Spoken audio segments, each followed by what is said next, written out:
അതിന്റെ ഇമ്പാക്ട് ആരംഭിക്കും. അപ്പൊ നമ്മൾ ലീവ് റൂൾസിലേക്ക് കടക്കും. അപ്പൊ ഇത് എനിക്ക് ആവശ്യമുള്ളതാണല്ലോ എന്നുള്ള രീതിയിൽ നമ്മൾ ഒന്നും കൂടി ഉണർന്നിരിക്കും എന്നുള്ളതുകൊണ്ടാണ് അങ്ങനെ സെറ്റ് ചെയ്തിട്ടുള്ളത്. അപ്പൊ എന്തായാലും നമുക്ക് തുടങ്ങാം പേ ഫിക്സേഷൻ. സോ കഴിഞ്ഞ തവണത്തെ പോലെ തന്നെ ഇതൊരു ഏകപക്ഷീയമായിട്ടുള്ള ഒരു പ്രഭാഷണം എന്നുള്ള രീതിയിൽ മുന്നോട്ട് കൊണ്ടുപോകാൻ ഞാൻ ഒരിക്കലും ആഗ്രഹിക്കുന്നില്ല. നമുക്ക് എന്തെങ്കിലുമൊക്കെ പറഞ്ഞ് മുന്നോട്ട് പോവാം എന്നാണ് വിചാരിക്കുന്നത്. ഓക്കെ, സോ എന്താണ് പേ ഫിക്സേഷൻ? ഫസ്റ്റ് പോയിന്റ് അതാണ്. എന്താണ് പേ ഫിക്സേഷൻ? എന്നെ ഒന്ന് സഹായിക്കാമോ? So what is pay fixation? പറയൂ, ആരെങ്കിലുമൊക്കെ എന്തെങ്കിലുമൊക്കെ പറയൂ. എന്നാലേ കഴിഞ്ഞ തവണ ഞാൻ പറഞ്ഞിരുന്നു, ഞാൻ ഒറ്റയ്ക്ക് തള്ളിയിട്ട് കാര്യമില്ല, നമുക്ക് ഒരുമിച്ച് തള്ളിയാലേ മുന്നോട്ട് പോകാൻ പറ്റുള്ളൂ. So what is pay fixation? എന്താണ് ഈ പേ ഫിക്സേഷൻ എന്ന് പറഞ്ഞാൽ? ശമ്പളം ആണ്, അതുകൊണ്ടാണ് അതിന് പേ ഫിക്സേഷൻ എന്ന് പറയുന്നത്. സോ വാട്ട് ഈസ് അത്? എന്താണ് ശമ്പളം എന്ന് പറഞ്ഞാൽ ഈക്വൽ അല്ലെങ്കിൽ പേ ഫിക്സേഷൻ? അത് എന്താ സംഭവം? യെസ്, എന്തോ പറഞ്ഞു അവിടെ, സാർ പറഞ്ഞു. പ്രൊമോഷൻ വരണ സമയത്ത് സ്കെയില്. ഓക്കെ, അപ്പൊ നിങ്ങൾ ആ ഒരു സിറ്റുവേഷൻ ആണ് പറയുന്നത് അല്ലെ? ശരി, പ്രൊമോഷൻ വരുന്ന സമയത്ത് പേ ഫിക്സേഷൻ, പിന്നെ റിവേർഷൻ വരുമ്പോ പിന്നെ വേറെ എപ്പോഴെങ്കിലും പേ ഫിക്സേഷൻ. അറിയാം, നമുക്കറിയാം, നിങ്ങൾ എന്നോടുള്ള ശത്രുത കൊണ്ട് പറയാതിരിക്കുന്നതാണ്. ഓക്കെ, പിന്നെ ശമ്പള പരിഷ്കരണം അല്ലെ? ശമ്പള പരിഷ്കരണം വരുന്ന സമയത്ത് പേ ഫിക്സേഷൻ. വേറെ ഓക്കെ, തൽക്കാലം നമുക്ക് അതിൽ നിർത്താം. അപ്പോ നിങ്ങൾ പറഞ്ഞു ശമ്പള പരിഷ്കരണം വരുന്ന സമയത്ത് പേ ഫിക്സേഷൻ നടത്തും അല്ലെ? ശമ്പള പരിഷ്കരണം വരുമ്പോ പേ ഫിക്സ് ചെയ്യും എന്ന് പറഞ്ഞാല്, പേ ഫിക്സേഷൻ എന്ന് പറഞ്ഞാല് നിലവിൽ ഉള്ള ശമ്പളത്തിൽ അല്ലെങ്കിൽ നിലവിലുള്ള അടിസ്ഥാന ശമ്പളത്തിൽ എന്ത് മാറ്റം വരുന്നു എന്നുള്ളതാണ് മെയിൻലി നോക്കുന്നത്. എന്ത് മാറ്റമാണ് വരിക? നമ്മുടെ ശമ്പളം എന്ന് പറയുമ്പോൾ അതിലെ പ്രധാനപ്പെട്ട രണ്ട് കമ്പോണന്റ് പേ, DA, ഇതാണ് വളരെ പ്രധാനപ്പെട്ട കമ്പോണന്റ് അല്ലെ? നമ്മുടെ സാലറി സ്ലിപ്പ് നോക്കാൻ തന്നെ വളരെ രസമല്ലേ അല്ലെ? അതിന്റെ ബേസിക് പേ, DA, HRA, മറ്റ് അലവൻസുകളൊക്കെ ഉണ്ടെങ്കിൽ നമ്മൾ നോക്കിക്കഴിഞ്ഞാൽ നമുക്ക് ലാസ്റ്റ് ഗ്രോസ് സാലറി നോട്ട് അവിടെ നിർത്താം അല്ലെ? ഇപ്പുറത്തെ സൈഡിലേക്ക് വന്നു കഴിഞ്ഞാൽ there are certain deductions അല്ലെ? ഡിഡക്ഷൻസ് അത്. സോ ആ ഡിഡക്ഷൻസ് കഴിച്ചു കഴിഞ്ഞാൽ പിന്നെ നമുക്ക് കിട്ടുന്ന net salary. So first gross salary, net salary. അപ്പൊ ഇത് ശമ്പള പരിഷ്കരണ സമയത്ത് എന്താണ് ചെയ്യുന്നത് എന്ന് ചോദിച്ചു കഴിഞ്ഞാല്, നിലവിൽ വളരെ സിമ്പിൾ കാൽക്കുലേഷൻ അവിടെ ഉള്ളത്. നിലവിലുള്ള ബേസിക് പേ എത്രയാണോ, അടിസ്ഥാന ശമ്പളം എത്രയാണോ, അതിനോട് കൂടി സെക്കൻഡ് എമൗണ്ട് ഓഫ് DA അല്ലെ? അതിലെ ഇത്ര ശതമാനം DA, അത് എത്രയാന്നുള്ളത് അതത് സമയത്തെ ശമ്പള കമ്മീഷൻ തീരുമാനിക്കും. ആ DA അതിലേക്ക് മെർജ് ചെയ്യും. സോ ബേസിക് പേയുടെ കൂടെ DA മെർജ് ചെയ്യുക എന്നുള്ളതാണ് അതിലെ ആദ്യത്തെ പരിപാടി. സോ ആ DA മെർജ് ചെയ്തതിനു ശേഷം, അപ്പൊ അത് നമുക്ക് ഓൾറെഡി കിട്ടിക്കൊണ്ടിരിക്കുന്നതല്ലേ? ബേസിക് പേയും DAയും ബേസിക് പേ എന്നുള്ള പേരിലും DA എന്നുള്ള പേരിലും നമുക്ക് കിട്ടുന്നതാ. അപ്പൊ പരിഷ്കരണത്തിന്റെ ഭാഗമായിട്ട് എന്തെങ്കിലും ഒരു മെച്ചം കിട്ടണം എന്നുള്ളത് കൊണ്ട് ചേർക്കുന്ന ഒരു കമ്പോണന്റ് ആണ്, അതിന് പറയുന്ന പേരാണ് ഫിറ്റ്മെന്റ് ബെനിഫിറ്റ് എന്നാണ് പറയുക. Fitment benefit. അപ്പൊ basic pay, DA, fitment benefit. പിന്നെ സർവീസ് ഉള്ള ആളുകൾക്ക് ആ സർവീസിന്റെ നേട്ടം കിട്ടാൻ വേണ്ടി കൊടുക്കുന്ന ഒരു ബെനിഫിറ്റിനെ പറയുന്ന പേരാണ് സർവീസ് വെയിറ്റേജ്. അപ്പൊ മെയിൻലി ഈ 4 കമ്പോണന്റും ആഡ് ചെയ്ത് കഴിഞ്ഞാൽ പുതിയ ബേസിക് പേയിലേക്ക് വരും. അതെങ്ങനെയാന്നുള്ളത് നമുക്ക് ഒന്ന് നോക്കാം.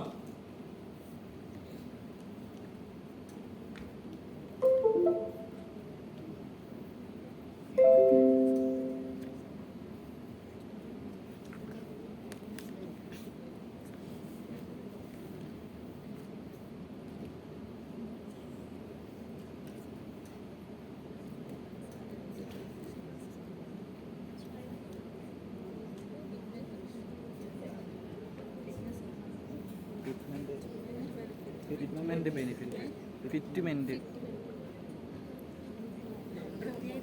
ചെവിയും കേൾക്കത്തില്ല.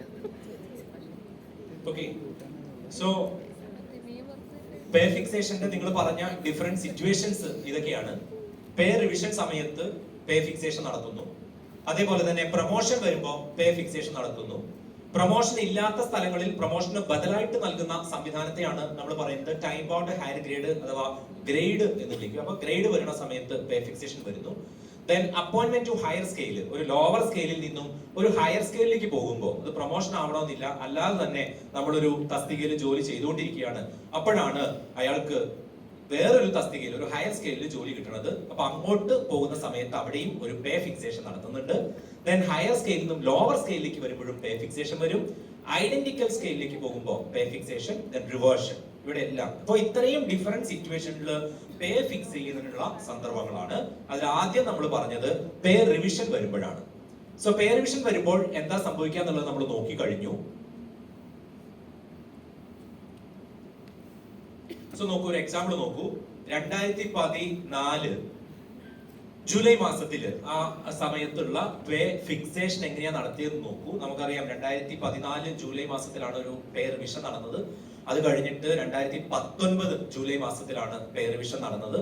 അടുത്തത് നമ്മൾ പ്രതീക്ഷിക്കുകയാണ് 2024 ജൂലൈ മാസം വിത്ത് എഫക്ട് പ്രാബല്യത്തിൽ നമുക്കൊരു പേ റിവിഷൻ അടുത്തത് ലഭിക്കും എന്നുള്ള പ്രതീക്ഷയിലാണ് പോകുന്നത്. അപ്പൊ എന്താ സംഭവിച്ചത് നോക്കൂ. 2014 ജൂലൈ 7 മാസം ജൂലൈ മാസത്തില് ഒരാളുടെ ബേസിക് പേ നോക്കൂ 24,040 രൂപയായിരുന്നു ഒരാൾക്ക് ബേസിക് പേ. ബേസിക് പേ 24,040 രൂപ. ആ സമയത്തെ DA എന്ന് പറഞ്ഞാൽ 80% DA ആണ്. അത് അയാൾക്ക് കിട്ടിക്കൊണ്ടിരിക്കുന്നതാണ്. ബേസിക് പേയും DAയും കിട്ടിക്കൊണ്ടിരിക്കുന്നതാണ്. പേ റിവിഷൻ പറഞ്ഞപ്പോ എന്ത് സംഭവിച്ചു എന്ന് വെച്ചാൽ കമ്മീഷൻ പറഞ്ഞു ഒരു 12% ഫിറ്റ്മെന്റ് ബെനിഫിറ്റ് കൊടുക്കാന്ന് പറഞ്ഞു. എന്ന് പറഞ്ഞാൽ പേ റിവിഷന്റെ ഭാഗമായിട്ടുള്ള ബെനിഫിറ്റിനെയാണ് നമ്മൾ ഫിറ്റ്മെന്റ് ബെനിഫിറ്റ് എന്ന് വിളിക്കുന്നത്. സോ 12% ഫിറ്റ്മെന്റ് ബെനിഫിറ്റ് കൊടുത്തു. ദെൻ സർവീസ് വെയിറ്റേജ് കൊടുത്തു. ആ ആദ്യത്തെ 4 ഐറ്റം ആഡ് ചെയ്തപ്പോഴേക്കും അയാളുടെ ബേസിക് പേ പുതിയ ബേസിക് പേ ആയിട്ട് മാറി 48,321 ആയിട്ട് മാറി. 48,321 കൊടുക്കാൻ പറ്റില്ല. കാരണം 5.5 ലക്ഷത്തിൽ പരം വരുന്ന ജീവനക്കാരെ ഓരോരുത്തർക്കും ഓരോ ഫിഗർ പറ്റില്ല. അതിന് പകരം സ്റ്റേജ് ആക്കി മാറ്റിയിട്ടുണ്ട്. സോ അടുത്ത സ്റ്റേജിലേക്ക് കൊണ്ടുവന്നു. ആ സ്റ്റേജ് ആണ് 49,200. അപ്പൊ 48,321 കിട്ടിയ ആളുടെ പുതിയ ബേസിക് പേ എത്രയായിട്ട് മാറി? 49,200 ആയി. ഇതാണ് പേ റിവിഷൻ സമയത്ത് നടക്കുന്നത്. ഇനി നോക്കൂ 2019 എന്താ സംഭവിച്ചത് നോക്കൂ. ഒരാളുടെ ബേസിക് പേ 27,800 ആയിരുന്നു. ആ സമയത്ത് DA മെർജ് ചെയ്തത് 28% DA ആണ് മെർജ് ചെയ്യാൻ ഉണ്ടായിരുന്നത്. സോ അത് മെർജ് ചെയ്തു. ഫിറ്റ്മെന്റ് ബെനിഫിറ്റ് നേരത്തെ 12 ആയിരുന്നെങ്കിൽ ഈ സമയത്ത് കമ്മീഷൻ പറഞ്ഞു 10% എന്ന് പറഞ്ഞു. അപ്പൊ 10% ഫിറ്റ്മെന്റ് കൊടുത്തു. അപ്പൊ എന്തായി മാറി? 38,364 ആയിട്ട് മാറി. അതിനടുത്ത സ്റ്റേജിലേക്ക് കൊണ്ടുവന്നു. അത് 39,300. അപ്പോ 27,800 ഉണ്ടായിരുന്ന ആളുടെ പുതിയ ബേസിക് പേ 39,300 ആയിട്ട് മാറി. ഇത് രീതിയിലുള്ള സിമ്പിൾ കാൽക്കുലേഷൻ ആണ് പേ റിവിഷൻ സമയത്ത് നടക്കുന്നത്. അപ്പൊ എന്താ നമ്മളിവിടെ ചെയ്തത്? പേ റിവിഷൻ വരുമ്പോ ആദ്യം ആ പേ റിവിഷൻ നടക്കുന്ന തീയതിയിൽ ഒരാളുടെ ബേസിക് പേ എത്രയാണെന്ന് നോക്കും. പ്ലസ് അതിനോടുകൂടി എന്ത് ആഡ് ചെയ്യും? ആ സമയത്ത് DA എത്രയാണോ അത് അതിനോടുകൂടി മെർജ് ചെയ്യും. സോ അതാണ് അടുത്ത component dearness allowance DA. So basic pay plus DA. അത് ചിലപ്പോൾ DA മൊത്തമായിട്ടും മെർജ് ചെയ്യും. ചിലപ്പോൾ കമ്മീഷൻ പറയും ഇപ്പോ 80% DA ഉണ്ടെങ്കിൽ അതിൽ 64% മെർജ് ചെയ്യാം, ബാക്കി DA ആയിട്ട് കൊടുക്കാം. അത് കമ്മീഷൻ തീരുമാന പ്രകാരമാണ്. അപ്പൊ DA ആണ് അടുത്ത കമ്പോണന്റ്. പിന്നെ എന്താ വരുന്നത്? നേരത്തെ പറഞ്ഞ ഫിറ്റ്മെന്റ് ബെനിഫിറ്റ്. ദെൻ വേറെ എന്തെങ്കിലും ഉണ്ടെങ്കിൽ സർവീസ് വെയിറ്റേജോ അതുപോലെയുള്ള എന്തെങ്കിലും ആഡ് ചെയ്യാനുണ്ടെങ്കിൽ അതുകൂടി ആഡ് ചെയ്ത് കഴിഞ്ഞാൽ പേ ഫിക്സേഷൻ അവിടെ പൂർത്തിയായി. സോ ഇതാണ് പേ റിവിഷന്റെ ഭാഗമായിട്ടുള്ള പേ ഫിക്സേഷൻ. ഈ വളരെ എളുപ്പത്തിലുള്ള കാൽക്കുലേഷനിലാണ് നടക്കുന്നത്. സോ നമ്മളെ സംബന്ധിച്ചിടത്തോളം കേരള സർവീസ് റൂൾസിലുള്ള പേ ഫിക്സേഷൻ പറയുമ്പോൾ അവിടെ ഇത് വരുന്നതല്ല. ഇത് അതത് സമയത്തെ പേ റിവിഷൻ ഓർഡറിൽ മാത്രം കാണുന്നതാണ്. പേ റിവിഷൻ ഓർഡറിന്റെ ഭാഗമാണ്. നമ്മളെ സംബന്ധിച്ചിടത്തോളം സർവീസിൽ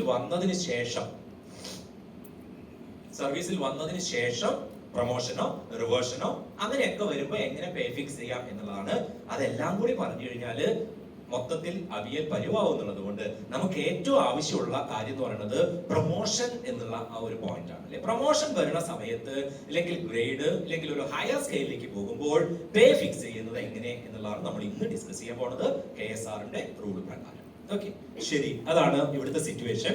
സോ പ്രൊമോഷൻ, ഗ്രേഡ് അല്ലെങ്കിൽ അപ്പോയിന്റ്മെന്റ് ടു ഹയർ സ്കെയിൽ. അപ്പൊ ഒരു ലോവർ സ്കെയിലിൽ നിന്നും ഒരു ഹയർ സ്കെയിലിലേക്ക് പോകുമ്പോൾ അയാളുടെ പേ ഫിക്സ് ചെയ്യാൻ വേണ്ടി ഏതൊക്കെ റൂൾ ആണ് ഉപയോഗിക്കുക എന്നുള്ളതാണ് ആദ്യം അറിയേണ്ടത്.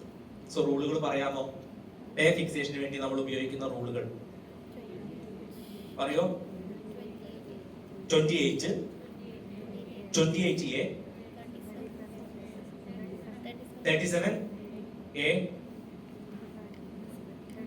30. ഞാൻ റൂളാ ചോദിച്ചത്, നിങ്ങളുടെ വയസ്സല്ല. ഓരോരുത്തർ ഓരോന്ന് വിളിച്ച് പറയാണ്. ഓക്കെ, സോ നിങ്ങൾ പറഞ്ഞതെല്ലാം കറക്റ്റ് തന്നെയാണ്. വളരെ പ്രധാനപ്പെട്ട 3 റൂളുകളാണുള്ളത്. ശ്രദ്ധിക്കണം, നമ്മളിവിടെ പറയാൻ പോണത് ലോവർ സ്കെയിലിൽ നിന്നും ഹയർ സ്കെയിലിലേക്ക് പോകുമ്പോൾ, ദാറ്റ് ഈസ് പ്രൊമോഷൻ എന്നുള്ളത് മാത്രമാണ്. ഓക്കെ, ലോവർ സ്കെയിലിൽ നിന്നും ഹയർ സ്കെയിലിലേക്ക് പോകുമ്പോൾ പേ ഫിക്സ് ചെയ്യാൻ ഉപയോഗിക്കുന്ന 3 റൂളുകളാണുള്ളത്. One is rule 28, Second one is Rule 37A and the last one is Rule 28A. ഈ മൂന്ന് റൂളാണ് പേ ഫിക്സേഷന് വേണ്ടിയിട്ട് നമ്മൾ ഉപയോഗിക്കുന്നത്. Rule 28, Rule 37A and Rule 28A. Okay, so ഈ മൂന്ന് റൂളിന്റെ പ്രത്യേകത എന്താണ്? ഇത് എപ്പോഴാണ് നമ്മൾ ഉപയോഗിക്കുന്നത്? Promotion, lower scale to higher scale. അപ്പൊ അവിടെ നോക്കൂ, അവിടെ സ്കെയിലാണ് നമ്മൾ നോക്കുന്നത്. ഒരാളുടെ ബേസിക് പേ അല്ല പറയുന്നത്, lower scale to higher scale എന്നാ പറയുന്നത്. ഓക്കെ, അപ്പൊ അവിടെ സ്കെയിലിനാണ് പ്രാധാന്യം, അല്ലാതെ അയാൾ വാങ്ങിക്കൊണ്ടിരിക്കുന്ന ബേസിക് പേ അല്ല നമ്മൾ നോക്കിയിട്ടുള്ളത്. ശരി, അപ്പൊ മൂന്ന് റൂളാണുള്ളത്. Rule 28, rule 37A and rule 28A. So തൽക്കാലം ഞാൻ സ്ലൈഡിന്റെ ഭാഗം അവിടെ അവസാനിപ്പിക്കുകയാണ്. ഇനി നമുക്ക് നോട്ട് ചെയ്ത് ഡിസ്കസ് ചെയ്തിട്ട് കുറച്ച് മുന്നോട്ട് പോകണം. ഓരോ റൂളും എങ്ങനെയാണ് അപ്ലൈ ചെയ്യുക എന്നുള്ളതാണ്. 4 ഘട്ടമായിട്ട് തിരിച്ചു. ആദ്യത്തെ ഘട്ടം ഏതൊക്കെയാണ് റൂള് എന്നാ നമ്മൾ പറഞ്ഞത്. 3 റൂളാണുള്ളത്. Rule 28, rule 37A, rule 28. ഇനി ശ്രദ്ധ, ഇപ്പൊ നിങ്ങൾ എങ്ങനെ ഇരിക്കണോ അതിനേറെ ശ്രദ്ധയോടുകൂടി ഇരിക്കണം, എന്നാലേ ഈ പറയുന്ന പോയിന്റ് കിട്ടുള്ളൂ. Okay, so first rule 28 note ചെയ്തോളൂ. റൂൾ 28 ആദ്യം പറയാൻ പോകുന്നത് റൂൾ 28. റൂൾ 28 അപ്ലൈ ചെയ്യണമെങ്കിൽ 2 കണ്ടീഷനാണ് ഉള്ളത്. 2 കണ്ടീഷൻ. കണ്ടീഷൻ നമ്പർ 1 മലയാളത്തിലാണ് പറയുന്നത്. പ്രൊമോഷൻ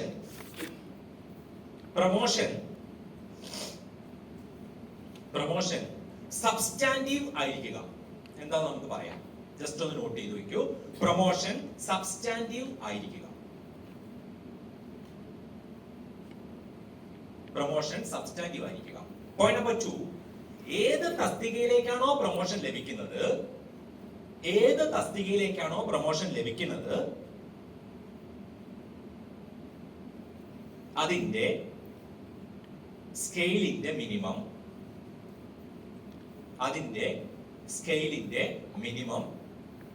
95,600 മുകളിലായിരിക്കുക. 95,600 മുകളിലായിരിക്കുക. സോ 2 കണ്ടീഷനാണ് പറഞ്ഞത്. ഒന്ന്, പ്രൊമോഷൻ സബ്സ്റ്റാൻറ്റീവ് ആയിരിക്കുക.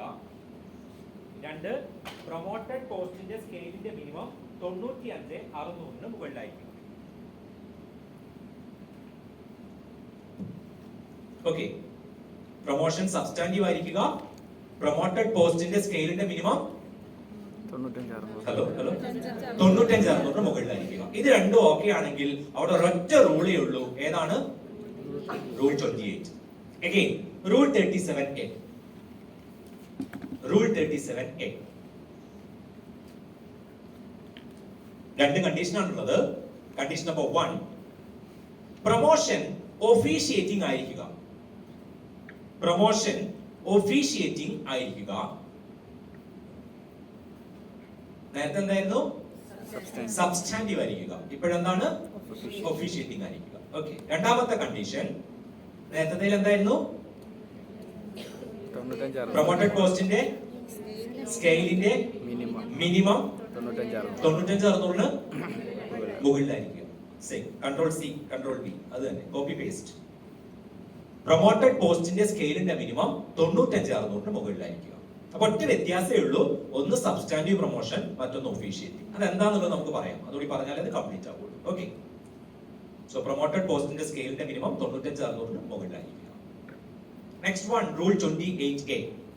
റൂൾ 28A സംസ്ഥാനത്തെ നമുക്ക് ഒരുവിധപ്പെട്ട എല്ലാ ആളുകൾക്കും 90 to 95% ഓഫ് എംപ്ലോയീസിന്റെ പേ ഫിക്സ് ചെയ്യാൻ വേണ്ടി ഉപയോഗിക്കുന്ന റൂള് എന്ന് പറയുന്നത് ഈ പറയാൻ പോകുന്ന റൂൾ 28A ആണ്. റൂൾ 28 ഒറ്റ കണ്ടീഷനേ ഉള്ളൂ. പ്രൊമോഷൻ സബ്സ്റ്റാൻറ്റീവ് ആയിക്കോട്ടെ ഒഫീഷിയേറ്റിംഗ് ആയിക്കോട്ടെ, doesn't matter. The promotion, whether the promotion is substantive or officiating, it doesn't matter. ഒറ്റ കണ്ടീഷനേ ഉള്ളൂ. പ്രൊമോട്ടഡ് പോസ്റ്റിന്റെ സ്കെയിലിന്റെ മിനിമം നേരത്തെ എങ്ങനെയായിരുന്നു? 95,600 അതിന് താഴെയുമാണെങ്കിൽ റൂൾ 28. പ്രൊമോട്ടഡ് പോസ്റ്റിന്റെ സ്കെയിലിന്റെ മിനിമം 95,600 അതിന് താഴെയുമാണെങ്കിൽ we can apply rule 28A. So first one, rule 28, promotion substantive ആയിരിക്കുക, 95,600 മുകളിലാവുക. 37A, പ്രൊമോഷൻ ഒഫീഷിയേറ്റിംഗ് ആവുക, 95,600 മുകളിലാവുക. പിന്നെയോ 28 ലാസ്റ്റ് പറഞ്ഞ ആദ്യം 28 37A, then 28A. 28A എന്ന് പറഞ്ഞാൽ പ്രൊമോഷൻ സബ്സ്റ്റാൻറ്റീവ് ആയിക്കോട്ടെ, പ്രൊമോഷൻ ഒഫീഷ്യേറ്റിംഗ് ആയിക്കോട്ടെ, നമുക്കൊരു പ്രശ്നവും ഇല്ല. ഒറ്റ കാര്യം നോക്കേണ്ടതുള്ളൂ, പ്രൊമോട്ടഡ് പോസ്റ്റിന്റെ സ്കെയിലിന്റെ മിനിമം എന്ന് പറയുന്നത് എത്രയാണ്? 95, 600ഉം അതിന് താഴെയുമാണോ എന്ന് മാത്രം നോക്കിയാൽ മതി. സോ ഇതാണ് മൂന്ന് റൂൾ എന്ന് പറയുന്നത്. സോ സബ്സ്റ്റാൻറ്റീവ് പ്രൊമോഷനും 95, 600 ആണെങ്കിൽ അവിടെ ഒറ്റ റൂളേ പറ്റുള്ളൂ. എന്ന് പറഞ്ഞാൽ നമ്മുടെ ഇഷ്ടത്തിനനുസരിച്ച് റൂൾ ഉപയോഗിക്കാൻ പറ്റില്ല. ഇഷ്ടത്തിനനുസരിച്ച് എന്നാ പിന്നെ ഇരിക്കട്ടെ 28 അല്ലെങ്കിൽ 28A അങ്ങനെ പറ്റില്ല. ആ സിറ്റുവേഷൻ അനുസരിച്ച് മാത്രമേ അപ്ലൈ ചെയ്യാൻ പറ്റുള്ളൂ. ക്ലിയർ ആണോ പറഞ്ഞത്? ഇത്രയും ഓക്കെ ആണോ? ഒന്ന് നോക്കൂ എന്താ പറഞ്ഞെന്നുള്ളത്. ആദ്യം 3 റൂള് പറഞ്ഞു, രണ്ടാമത് ഓരോ റൂളും അപ്ലൈ ചെയ്യുന്ന സിറ്റുവേഷൻ പറഞ്ഞു. നമ്മള് സർവീസിൽ വരുന്ന സമയത്ത് നമുക്ക് പ്രൊബേഷൻ പറഞ്ഞു വെച്ചിട്ടുണ്ട് അല്ലെ? പ്രൊബേഷൻ പറഞ്ഞിട്ടില്ലേ? എത്രയാണ്? 2 years of duty within a continuous period of 3 years of service അല്ലെ? അപ്പൊ 3 വർഷത്തെ സർവീസിൽ 2 വർഷ കാലയളവ് പ്രൊബേഷൻ എന്ന് പറഞ്ഞിട്ടുണ്ട്. അപ്പോ ഈ പറയുന്ന എൻട്രി കേഡറിലെ പ്രൊബേഷൻ പീരീഡിൽ ഇരിക്കുന്ന സമയത്ത് നമ്മളെ പ്രൊബേഷണർ എന്നാണ് പറയുക, ആണല്ലോ? പ്രൊബേഷണർ എന്ന് പറയുക. അത് കഴിഞ്ഞ് പ്രൊബേഷൻ അംഗീകരിച്ചു കഴിഞ്ഞാലോ, പ്രൊബേഷൻ പൂർത്തിയാക്കി കഴിയുമ്പോൾ നമ്മുടെ പ്രൊബേഷൻ അപ്രൂവ് ചെയ്ത് കഴിഞ്ഞാൽ പിന്നെ നമ്മൾ ആരായിട്ട് മാറി? അടുത്ത ലെവലിലേക്ക് നമ്മൾ മാറുകയാണ്. ആരാണ് നമ്മള്? അപ്രൂവ്ഡ് പ്രൊബേഷണർ ആണ് അല്ലെ? പ്രൊബേഷണർ ആയിരുന്നു, പ്രൊബേഷൻ അപ്രൂവ് ചെയ്ത് കഴിഞ്ഞു, അപ്പൊ നമ്മള് അപ്രൂവ്ഡ് പ്രൊബേഷണർ ആണ്. പിന്നെ മറ്റു തരത്തിലുള്ള പ്രശ്നമൊന്നുമില്ല. നമ്മുടെ സീനിയോറിറ്റിയുടെ അടിസ്ഥാനത്തിൽ നമ്മൾക്ക് എന്ത് കിട്ടും? പ്രൊമോഷനും കാര്യങ്ങളൊക്കെ കിട്ടിയിട്ട് നമ്മുടെ പറയുന്ന റിട്ടയർ ചെയ്യേണ്ട സമയത്തുമ്പോൾ നമ്മൾ അന്ന് റിട്ടയർ ചെയ്തു പോകും. റിട്ടയർ ചെയ്ത് പോകുന്ന സമയത്തും നമ്മൾ അപ്രൂവ്ഡ് പ്രൊബേഷണർ എന്നുള്ള രീതിയിൽ തന്നെയാണ്. വേറെ പ്രശ്നമൊന്നും അവിടെ വരുന്നില്ല. എന്നാൽ സർക്കാരില് അടുത്തൊരു നടപടിക്രമവും കൂടി അവിടെ ഉണ്ട്. ആ നടപടിക്രമത്തിനെ പറയുന്ന പേരാണ് കൺഫർമേഷൻ കൊടുക്കുക എന്നാണ് നമ്മൾ സാധാരണ പറയുക. കൺഫർമേഷൻ കൊടുക്കുക അല്ലെ? അപ്പോ ഈ പറയുന്ന അപ്രൂവ്ഡ് പ്രൊബേഷണർക്ക് കൺഫർമേഷൻ കൊടുക്കുന്നുണ്ടെങ്കിൽ, കൺഫർമേഷൻ കിട്ടിയിട്ടുണ്ടെങ്കിൽ അയാളുടെ റോള് വീണ്ടും മാറി അപ്രൂവ്ഡ് പ്രൊബേഷണർ എന്നുള്ള റോളിൽ നിന്നും അടുത്ത ലെവലിലേക്ക് അയാൾ എത്തുകയാണ്. അതിനെ പറയുന്ന പേരാണ് ഫുൾ മെമ്പർ. ഫുൾ മെമ്പർ എന്നുള്ളതാണ് അടുത്ത പ്രയോഗം. സോ പ്രൊബേഷണർ ആയിട്ട് വന്നു, അപ്രൂവ്ഡ് പ്രൊബേഷണർ ആയിട്ട് മാറി, നെക്സ്റ്റ് എന്തായിട്ട് മാറി? ഫുൾ മെമ്പർ ആയിട്ട് മാറി. അപ്പൊ ഇതാണ് സർവീസിന്റെ വിവിധ ഘട്ടങ്ങൾ എന്ന് പറയുന്നത്. അപ്പൊ ഇതില് പ്രൊബേഷണറോ അപ്രൂവ്ഡ് പ്രൊബേഷണറോ ആയിട്ട് ഇരിക്കുകയാണെങ്കിൽ ആ ഉദ്യോഗസ്ഥനെ അറിയപ്പെടുന്ന പേരാണ് ഒഫീഷ്യേറ്റിംഗ് ഓഫീസർ. സോ നേരത്തെ നമ്മൾ സൂചിപ്പിച്ചൊരു പദമില്ലേ, ഒഫീഷ്യേറ്റിംഗ്. സോ ഒഫീഷ്യേറ്റിംഗ് എന്ന് പറഞ്ഞു കഴിഞ്ഞാൽ പ്രൊബേഷണർ അല്ലെങ്കിൽ അപ്രൂവ്ഡ് പ്രൊബേഷണർ ആയിട്ട് ഇരിക്കുന്ന ആളുകളെയാണ് നമ്മൾ ഒഫീഷ്യേറ്റിംഗ് എന്ന് പറയുന്നത്. അതേസമയം ഈ കൺഫർമേഷൻ കിട്ടിയ ഫുൾ മെമ്പർ ആയിട്ടുള്ള ആളുകളാണെങ്കിൽ അവരെ വിളിക്കുന്ന പേരാണ് substantive officers. Substantive officers. So that is the difference between substantive and officiating. Okay. പക്ഷെ മിക്കവാറും ഒക്കെ സ്പെഷ്യൽ റൂളുകൾ പ്രകാരം ഒന്നും ഈ പറയുന്ന നടപടി, അവസാനം പറഞ്ഞ നടപടി ഒന്നും നടക്കാറില്ല. ഏതാണ്? ഈ കൺഫർമേഷൻ എന്ന് പറയുന്ന സംഭവം ഒന്നും അങ്ങനെ അധികം നടക്കാറില്ല. അതുകൊണ്ട് തന്നെ ഒഫീഷ്യേറ്റിംഗ് എന്ന് പറയുന്ന വിഭാഗമാണ് കൂടുതൽ ഉണ്ടാവാറ്. അപ്പൊ അതിൽ വേറെ പ്രശ്നമൊന്നുമില്ല. 3 വർഷം പൂർത്തിയാക്കിയ ഒരു ജീവനക്കാരനെ സംബന്ധിച്ചിടത്തോളം അയാൾക്ക് സബ്സ്റ്റാൻറ്റീവ് ഓഫീസേഴ്സിനുള്ള എല്ലാ ആനുകൂല്യങ്ങളും ലഭിക്കുന്നതാണ് എന്നുള്ളതാണ് ക്ലോസ്.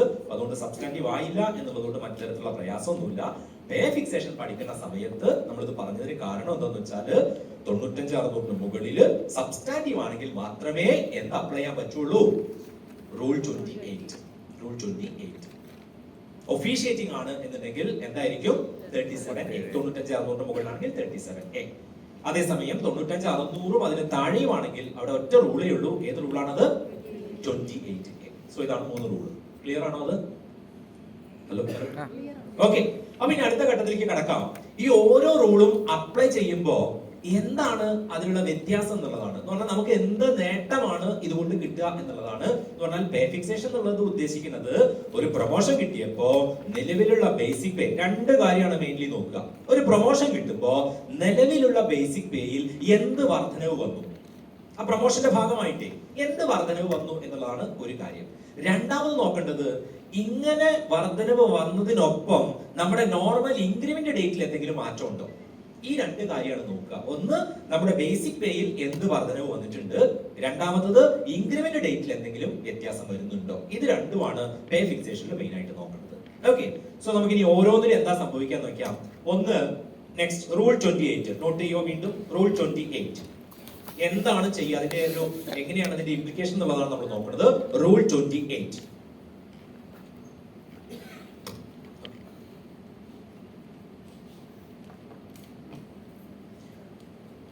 റൂൾ 28 എന്താ ചെയ്യാന്ന് വെച്ചാല് നോട്ട് ചെയ്തോളൂ. ഇപ്പൊ ഒരു ബേസിക് പേ വാങ്ങി വരുന്ന ഒരാൾക്ക് പ്രൊമോഷൻ കിട്ടുവാണല്ലോ. അപ്പൊ എന്ത് ചെയ്യുന്ന വെച്ചാല് നിലവിലുള്ള ബേസിക് പേയോട് കൂടി, നിലവിലുള്ള അടിസ്ഥാന ശമ്പളത്തോട് കൂടി, നോട്ട് ചെയ്തോളൂ, നിലവിലുള്ള ബേസിക് പേയോട് കൂടി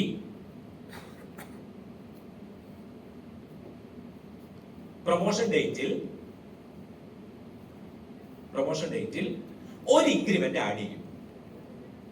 ഒരു ഇൻക്രിമെന്റ് ആഡ് ചെയ്യും. എത്രയാണോ നിലവിലെ ബേസിക് പേ അതിന്റെ കൂട്ടത്തിൽ എന്ത് ചെയ്യും? ഒരു ഇൻക്രിമെന്റ് ആഡ് ചെയ്യും. കഴിഞ്ഞു.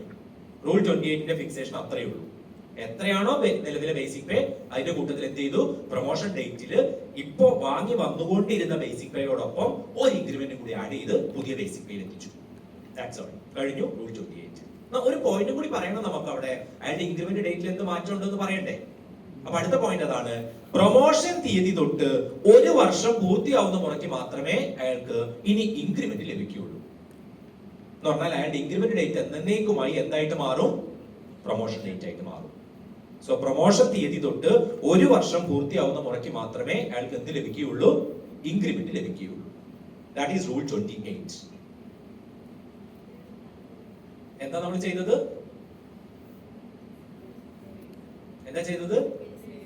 നിലവിലുള്ള ബേസിക് പേയോട് ഒരു ഇൻക്രിമെന്റ് എപ്പോഴാ? പ്രൊമോഷൻ അല്ലെ? പ്രൊമോഷൻ ഡേറ്റിലാണ് ഫിക്സേഷൻ നടത്തുന്നത്. അപ്പൊ പ്രൊമോഷൻ ഡേറ്റിൽ എന്ത് ചെയ്യുന്ന വെച്ചാല് നിലവിൽ എത്രയാണോ ബേസിക് പേ വാങ്ങി വന്നുകൊണ്ടിരുന്നത് അതിനോട് കൂടി ഒരു ഇൻക്രിമെന്റ് ആഡ് ചെയ്യും. പിന്നെയോ എന്നാണോ പ്രൊമോഷൻ അന്ന് തൊട്ട് ഒരു വർഷം പൂർത്തിയാവുന്ന മുറയ്ക്ക് മാത്രമേ എന്ത് ലഭിക്കുകയുള്ളൂ? അയാൾക്ക് ഇനി ഇൻക്രിമെന്റ് ലഭിക്കുകയുള്ളൂ. That is rule 28. Next rule 37A. Rule 37A. Rule 37A. നേരത്തെ പറഞ്ഞ പോലെ തന്നെ പ്രൊമോഷൻ ഡേറ്റില് നിലവിലെ ബേസിക് പേയോട് ഒരു ഇൻക്രിമെന്റ് ആഡ് ചെയ്യും. നേരത്തെ അതേ രീതി തന്നെയാണ്. പ്രൊമോഷൻ ഡേറ്റില് നിലവിലെ ബേസിക് പേയോട് ഒരു ഇൻക്രിമെന്റ് ആഡ് ചെയ്യും.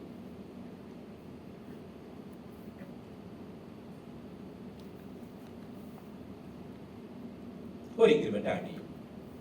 വ്യത്യാസം എവിടെയെന്ന് വെച്ചാല് നേരത്തെ എന്താ പറഞ്ഞത്?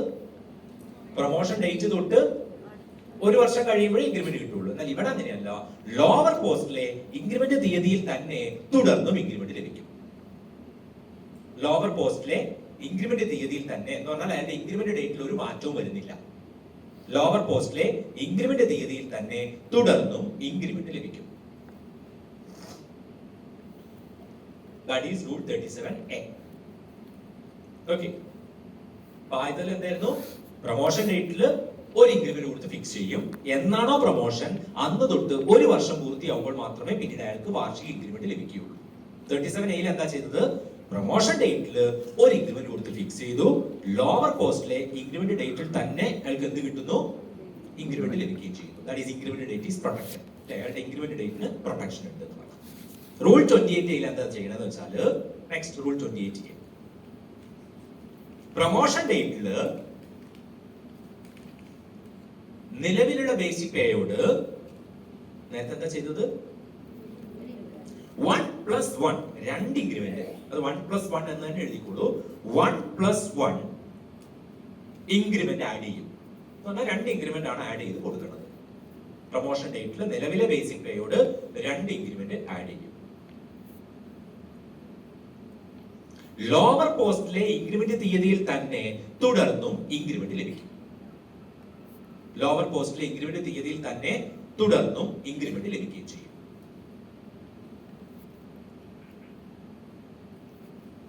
ഓക്കെ. ഒന്നുകൂടി പറയാം നമുക്ക്. റൂൾ 28 എന്താ ചെയ്തത്? പ്രൊമോഷൻ തീയതിയിൽ നിലവിലെ ബേസിക് പേയോട് ഒരു ഇൻക്രിമെന്റ് ആഡ് ചെയ്തു. അന്ന് തൊട്ട് ഒരു വർഷം കഴിയുമ്പോൾ മാത്രമേ പിന്നീട് അയാൾക്ക് ഇൻക്രിമെന്റ് ലഭിക്കുകയുള്ളൂ. 37A എന്താ ചെയ്തത്? പ്രൊമോഷൻ തീയതിയിൽ നിലവിലെ ബേസിക് പേയോട് ഒരു ഇൻക്രിമെന്റ് ആഡ് ചെയ്തു. ലോവർ പോസ്റ്റിൽ ഇൻക്രിമെന്റ് ഡേറ്റിൽ തന്നെ അയാൾക്ക് തുടർന്ന് ഇൻക്രിമെന്റ് ലഭിക്കുകയും ചെയ്യും. 28A എന്താ ചെയ്തത്? പ്രൊമോഷൻ ഡേറ്റിൽ നിലവിലെ ബേസിക് പേയോട് രണ്ട് ഇൻക്രിമെന്റ് ആഡ് ചെയ്തു. ലോവർ പോസ്റ്റിൽ ഇൻക്രിമെന്റ് ഡേറ്റിൽ തന്നെ അയാൾക്ക് തുടർന്ന് ഇൻക്രിമെന്റ് ലഭിക്കുകയും ചെയ്തു. ഓക്കെ ആണല്ലോ? എന്ന് പറഞ്ഞാൽ നോക്കൂ, ഒരാൾക്ക് ജൂലൈ മാസത്തിലാണ് ഒരാളുടെ ഇൻക്രിമെന്റ് മാസം. ജൂലൈ മാസത്തിലാണ് ഇൻക്രിമെന്റ് ലഭിക്കുന്നത്. അയാൾക്ക് തൊട്ട് മുന്നത്തെ മാസം ജൂൺ മാസത്തിൽ പ്രൊമോഷൻ ആയി എന്ന് വിചാരിക്കുക. ജൂൺ മാസത്തിൽ പ്രൊമോഷൻ കിട്ടി. എങ്ങനെ ഫിക്സ് ചെയ്യും നമ്മൾ 28 പ്രകാരമാണെങ്കിൽ? 28 പ്രകാരം എങ്ങനെ ഫിക്സ് ചെയ്യും? ജൂൺ മാസത്തില് പ്രൊമോഷൻ കിട്ടിയ ആ ദിവസം അയാൾക്ക് ഒരു ഇൻക്രിമെന്റ് കൊടുത്ത് ഫിക്സ് ചെയ്തു. അയാളുടെ അടുത്ത ഇൻക്രിമെന്റ് എന്താ കിട്ടുക? അടുത്ത ജൂൺ മാസം. പിന്നെ എല്ലാം ജൂൺ മാസങ്ങളിൽ അയാൾക്ക് ഇൻക്രിമെന്റ് കിട്ടും അല്ലെ? ഇനി ഇത് 37A പ്രകാരമായിരുന്നെങ്കിലോ, പ്രൊമോഷൻ തീയതിയില് ജൂൺ മാസത്തില് അയാൾക്ക് ഒരു ഇൻക്രിമെന്റ് കൊടുത്ത് ഫിക്സ് ചെയ്യും. പിന്നെയോ തൊട്ടടുത്ത മാസം അപ്പൊ അടുപ്പിച്ച് 2 ഇൻക്രിമെന്റ് ബെനിഫിറ്റ് അയാൾക്ക് കിട്ടുകയാണ് അല്ലെ? അതേസമയം റൂൾ 28 ആയപ്പോൾ ഒറ്റ ഇൻക്രിമെന്റ് ബെനിഫിറ്റ് അയാൾക്ക് ലഭിക്കുന്നുള്ളൂ. അതേസമയം ഇവിടെ അടുപ്പിച്ച് 2 ഇൻക്രിമെന്റ് ബെനിഫിറ്റ് ലഭിക്കുകയാണ് 37A. ഇനി ഇത് തന്നെ 28A പ്രകാരമാണ് ഫിക്സേഷൻ എന്നുണ്ടെങ്കിൽ എന്ത് സംഭവിക്കും? ജൂൺ മാസത്തിൽ പ്രൊമോഷൻ കിട്ടുമ്പോ 2 ഇൻക്രിമെന്റ് കൊടുത്ത് ഫിക്സ് ചെയ്യും. പിന്നെയോ തൊട്ടടുത്ത മാസം ജൂലൈ മാസം അതിനടുപ്പിച്ച് 3 ഇൻക്രിമെന്റ് ബെനിഫിറ്റ് അയാൾക്ക് കിട്ടുകയാണ്. സോ നമ്മൾ ഈ ഓർഡർ എടുത്തതിന് കാരണം അതാണ്. ഓക്കെ, 28 ആവുമ്പോൾ ഓൺലി 1 ബെനിഫിറ്റ്, then 37A ആണെങ്കിൽ 2 ഇൻക്രിമെന്റ് ബെനിഫിറ്റ്സ്, 28A ആണെങ്കിൽ മാക്സിമം 3 ഇൻക്രിമെന്റ് ബെനിഫിറ്റ്സ്. ക്ലിയർ ആണോ? എന്താ എഴുതിയെന്ന് നോക്കൂ. എങ്ങനെയാണ് ഇത് ചെയ്യുക എന്നുള്ളത് എഴുതി വെച്ച് ഒന്ന് നോക്കാമോ? എന്നിട്ട് നമുക്ക് അതിന്റെ റൂളിന്റെ ഭാഷയിൽ പറയാം.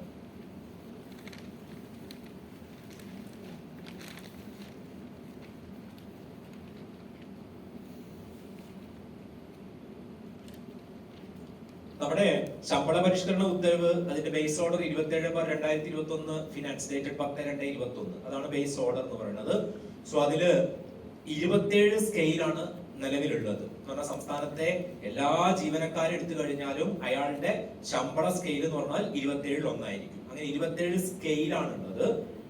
ഈ 27 സ്കെയിലിൽ തുടങ്ങുന്നത് 23,000-ലാണ്. ഏറ്റവും കുറഞ്ഞ ബേസിക് പേ 23,000 ആണ്. ഏറ്റവും ഉയർന്ന ബേസിക് പേ എന്ന് പറയുന്നത് 1,66,800 ആണ്. ഓക്കെ, അപ്പൊ ഈ രീതിയിലാണ് നമ്മുടെ സ്കെയിൽ പോണത്. 23 മുതൽ 1,66,800 വരെയുള്ള സ്കെയിലാണ്. സോ അതിന്റെ മാസ്റ്റർ സ്കെയിൽ എന്നാണ് നമ്മൾ പറയുന്നത്. അപ്പൊ അങ്ങനെ 27 സ്കെയിൽ ആണുള്ളത്. പറഞ്ഞാൽ ഏതൊരു ജീവനക്കാരൻ എടുത്തു കഴിഞ്ഞാലും 27 ഒന്നായിരിക്കും അയാളുടെ സ്കെയിൽ എന്ന് പറയുന്നത്.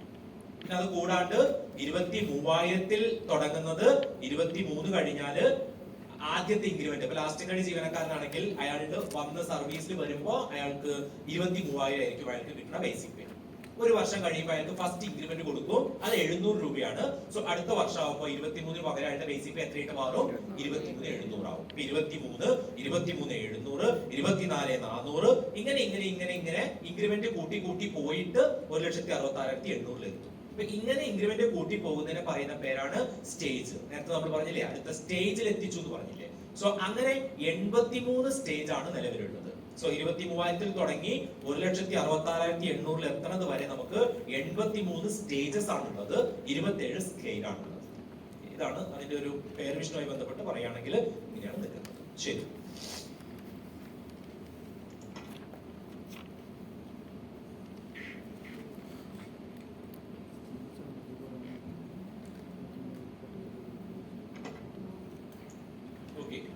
റൂൾ 28-ൽ എന്താ ചെയ്തത് നമ്മള്? റൂൾ 28-ല് നിലവിലെ ബേസിക് പേയോട് ഒരു ഇൻക്രിമെന്റ്. അപ്പൊ നിലവിലെ ബേസിക് പേ എന്ന് പറഞ്ഞു കഴിഞ്ഞാൽ ഒരു സ്റ്റേജിലാണല്ലോ നിൽക്കുന്നത്. അല്ലെ?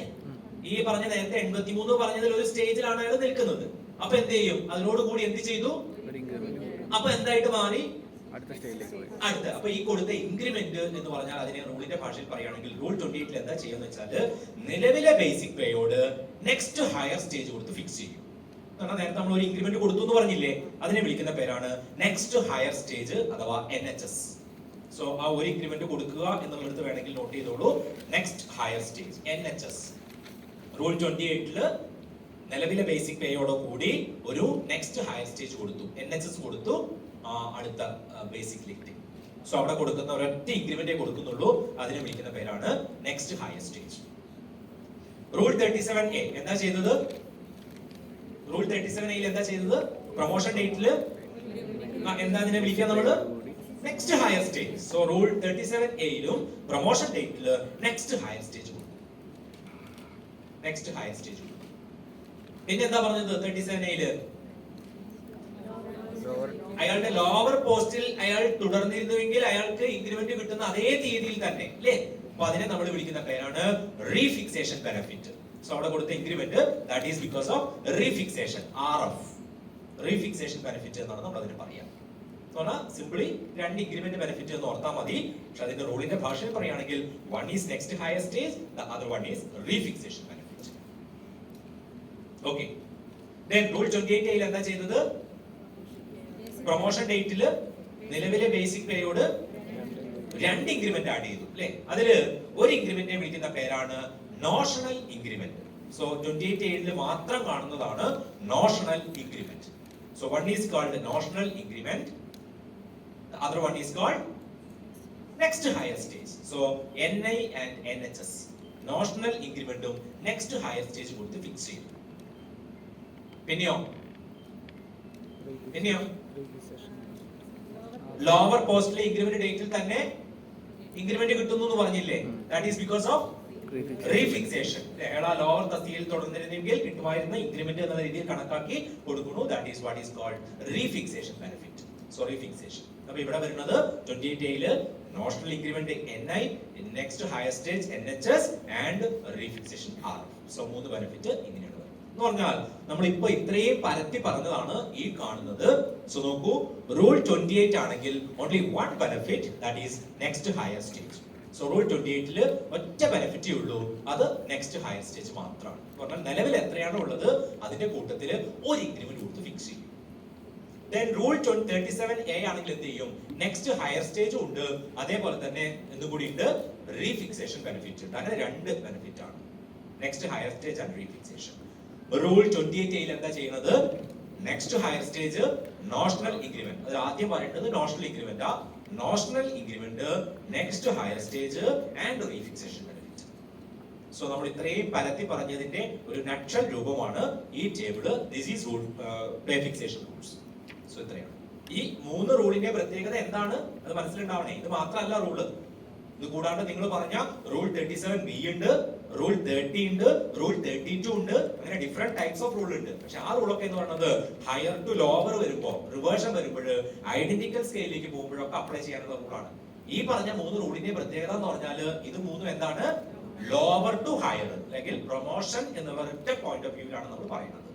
Okay, so rule 28, rule 37A and rule 28. ഇനി ഏതൊരു പേ ഫിക്സേഷൻ പ്രോബ്ലം അല്ലെങ്കിൽ പേ ഫിക്സേഷനുമായി ബന്ധപ്പെട്ട ഒരു ഫയൽ നമ്മുടെ അടുത്ത് വന്നു കഴിഞ്ഞാലും നമ്മളൊരു അപ്രോച്ച് എങ്ങനെയാന്ന് വെച്ചാൽ ആദ്യം നമുക്ക് അറിയേണ്ടത് നിലവിൽ അയാളുടെ ഇൻക്രിമെന്റ് ഡേറ്റ് ആണ്. So steps to pay fixation എന്ന് വേണമെങ്കിൽ നോട്ട് ചെയ്തോളൂ.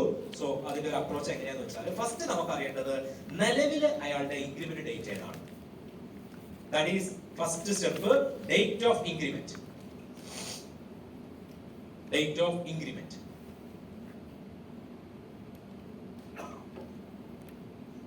രണ്ടാമത് അറിയേണ്ടത് ആ ദിവസത്തെ അയാളുടെ basic pay, that is pay as on date of increment. Pay as on date of increment. Pay as on date of increment. അടുത്തത് ഡേറ്റ് ഓഫ് പ്രൊമോഷൻ. അയാളുടെ പ്രൊമോഷൻ ഡേറ്റ് എന്നാണ്. അവിടെയാണ് നമ്മൾ ഫിക്സേഷൻ ചെയ്യാൻ പോണത് അല്ലെ. ആ പ്രൊമോഷൻ ഡേറ്റിൽ നിലവിലെ ബേസിക് പേ എത്രയായിട്ട് മാറും എന്നാണ് നമ്മൾ നോക്കാൻ പോണത്. സോ നാലാമത്തെ സ്റ്റെപ്പിലാണ് pay as on date of promotion. Pay as on date of promotion. Pay as on date of promotion ബ്രാക്കറ്റിൽ കൊടുത്തോളൂ. That is called initial fixation. അതിനെ നമ്മൾ പറയുന്ന പേരാണ് ഇനീഷ്യൽ ഫിക്സേഷൻ. ആക്ച്വലി നമ്മുടെ പ്രൊസീജിയർ അവിടെ തീരുകയാണ്. നമുക്ക് മനസ്സിലായി പ്രൊമോഷന്റെ ഭാഗമായിട്ട് ബേസിക് പേ എന്ത് മാറ്റം വന്നു കണ്ടെത്തി. പക്ഷെ നമ്മുടെ ഇത് തീരണമെന്നുണ്ടെങ്കിൽ ഒരു സ്റ്റേജ് കൂടി ഉണ്ട്. അതിന്റെ ഇൻക്രിമെന്റ് ഡേറ്റിൽ മാറ്റം ഉണ്ടോ എന്ന് അറിയണമല്ലോ.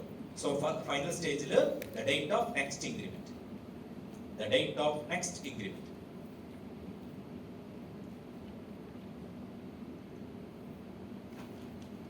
The date of next increment. So ഇത്രയാണ് പേ ഫിക്സേഷൻ എന്ന് പറയുന്ന ഭാഗത്ത് നമുക്ക് പറയാനുള്ളത്. സോ ഇതിന്റെ ഭാഗമായിട്ടുള്ള പ്രോബ്ലംസ് ചെയ്തു കഴിഞ്ഞാൽ ആ ഒരു ഐഡിയ കംപ്ലീറ്റ് ആവുമെന്നാണ് വിചാരിക്കുന്നത്. സോ നോക്കൂ, ഒന്നുകൂടി നോക്കൂ. നമ്മൾ പറഞ്ഞത് പേ റിവിഷനുമായി ബന്ധപ്പെട്ട പേ ഫിക്സേഷൻ്റെത് ആ സിമ്പിൾ മാത്തമാറ്റിക്കൽ കാൽക്കുലേഷൻ ആണ്. നമ്മൾ അതിലോട്ട് പോകുന്നില്ല. KSR ആണ് നമ്മുടെ ഏരിയ. അപ്പൊ അതിൽ പേ ഫിക്സേഷനുമായി ബന്ധപ്പെട്ട് വരുന്ന റൂളുകളാണ് നമ്മൾ ഇപ്പോൾ ഡിസ്കസ് ചെയ്തത്. സോ അതിൽ തന്നെ പ്രൊമോഷൻ അല്ലെങ്കിൽ ഒരു ലോവർ സ്കെയിലിൽ നിന്നും ഹയർ സ്കെയിലിലേക്ക് പോകുമ്പോൾ ഒരാളുടെ പേ എങ്ങനെ ഫിക്സ് ചെയ്യാം എന്നുള്ളതാണ് നമ്മൾ നോക്കിയത്. പേ ഫിക്സേഷൻ എന്ന് പറഞ്ഞാൽ മെയിൻലി രണ്ട് കാര്യങ്ങളാണ് അറിയാനുള്ളത്. ഒന്ന്, നിലവിലെ ബേസിക് പേയിൽ എന്ത് വർധനവ് വന്നു. രണ്ട്, ഇൻക്രിമെന്റ് ഡേറ്റിൽ എന്തെങ്കിലും മാറ്റം വന്നിട്ടുണ്ടോ. ഇത് രണ്ടുമാണ് നമ്മൾ പേ ഫിക്സേഷനിൽ നോക്കുന്നത്. അപ്പൊ അതിന് 3 റൂളാണ് പ്രധാനമായിട്ടുള്ളത്. One is rule 28, the one is rule 37A and the third one is rule 28A. ഇനി ഓരോ റൂളും അപ്ലൈ ചെയ്യേണ്ട സിറ്റുവേഷൻ ആണ് നമ്മൾ ആദ്യം പറഞ്ഞത്. റൂൾ 28 അപ്ലൈ ചെയ്യണമെങ്കിൽ 2 കണ്ടീഷൻ ആണുള്ളത്. ഒന്ന്, പ്രൊമോഷൻ സബ്സ്റ്റാൻറ്റീവ് പ്രൊമോഷൻ ആയിരിക്കുക. അപ്പൊ നമുക്ക് കൺഫ്യൂഷൻ ഒന്നും വേണ്ട. നമ്മൾ നേരത്തെ പറഞ്ഞു എന്താണ് സബ്സ്റ്റാൻറ്റീവ് ഒഫീഷ്യേറ്റിംഗ് എന്ന് പറഞ്ഞിട്ടുണ്ട്. നമുക്ക് കിട്ടുന്ന ഫയലില് അങ്ങനെ ഉണ്ടെങ്കിൽ അത് പ്രത്യേകം മെൻഷൻ ചെയ്യും. ഓഫീസർ ഈസ് പ്രൊമോട്ടഡ് സബ്സ്റ്റാൻറ്റീവ്ലി എന്ന് പ്രത്യേകമായി പറഞ്ഞിട്ടുണ്ടെങ്കിൽ മാത്രമേ നമ്മൾ അത് സബ്സ്റ്റാൻറ്റീവ് പ്രൊമോഷൻ ആയിട്ട് എടുക്കേണ്ടതുള്ളൂ. ഒന്നും പറഞ്ഞിട്ടില്ലെങ്കിൽ that is officiating promotion. Okay, അപ്പൊ സബ്സ്റ്റാൻറ്റീവ് പ്രൊമോഷൻ ആയിരിക്കുക എന്നുള്ളതാണ് 28ന്റെ ആദ്യത്തെ കണ്ടീഷൻ. രണ്ടാമത്തെ കണ്ടീഷൻ എന്ന് പറയുന്നത് പ്രൊമോട്ടഡ് പോസ്റ്റിന്റെ സ്കെയിലിന്റെ മിനിമം. പ്രത്യേകം ശ്രദ്ധിക്കുക, നിലവിലെ ബേസിക് പേ അല്ല, നിലവിലെ സ്കെയിൽ അല്ല നോക്കേണ്ടത്. എവിടേക്കാണോ പ്രൊമോഷൻ കിട്ടുന്നത്, ഏത് തസ്തികയിലേക്കാണോ പ്രൊമോഷൻ കിട്ടുന്നത്, അതിന്റെ സ്കെയിലാണ് നമ്മൾ നോക്കേണ്ടത്. പ്രൊമോട്ടഡ് പോസ്റ്റിന്റെ സ്കെയിലിന്റെ മിനിമം 95,600 മുകളിലാണോ എന്നാണ് നോക്കേണ്ടത്. സോ ഇത് രണ്ടും ഓക്കെ ആണെങ്കിൽ അവിടെ ഒറ്റ റൂളേ ഉള്ളൂ. ഏതാണ് റൂള്? റൂൾ 28. അടുത്തത് പ്രൊമോഷൻ ഒഫീഷ്യേറ്റിംഗ് ആയിരിക്കുക. പ്രൊമോട്ടഡ് പോസ്റ്റിന്റെ സ്കെയിലിന്റെ മിനിമം 95,600 മുകളിലായിരിക്കുക. ഇത് രണ്ടും ഓക്കെ ആണെങ്കിൽ അവിടെ ഒറ്റ റൂളേ ഉള്ളൂ, that is 37A. Promotion substantive ആയിക്കോട്ടെ, പ്രൊമോഷൻ ഒഫീഷ്യേറ്റിംഗ് ആയിക്കോട്ടെ, ഒരു കുഴപ്പമില്ല. പ്രൊമോട്ടഡ് പോസ്റ്റിന്റെ സ്കെയിലിന്റെ മിനിമം 95,600 അതിന് താഴെയുമാണ് എന്നുണ്ടെങ്കിൽ അവിടെ ഒറ്റ റൂളേ ഉള്ളൂ, ദാറ്റ് ഈസ് റൂൾ 28A. ഇനി ഓരോ റൂളും അപ്ലൈ ചെയ്യുന്ന എങ്ങനെയാണ് എന്നുള്ളതാണ് നമ്മൾ കണ്ടത്. റൂൾ 28ൽ എന്താ ചെയ്യണത് എന്ന് വെച്ചാല് നിലവിലുള്ള ബേസിക് പേ എത്രയാണോ അതിനോട് കൂടി ഒരു increment, that is next higher stage കൊടുത്ത് ഫിക്സ് ചെയ്യും. എന്നാണോ പ്രൊമോഷൻ കിട്ടിയത് അന്ന് തൊട്ട് ഒരു വർഷം കഴിഞ്ഞാൽ മാത്രമേ പിന്നീട് അയാൾക്ക് ഇൻക്രിമെന്റ് ലഭിക്കൂ.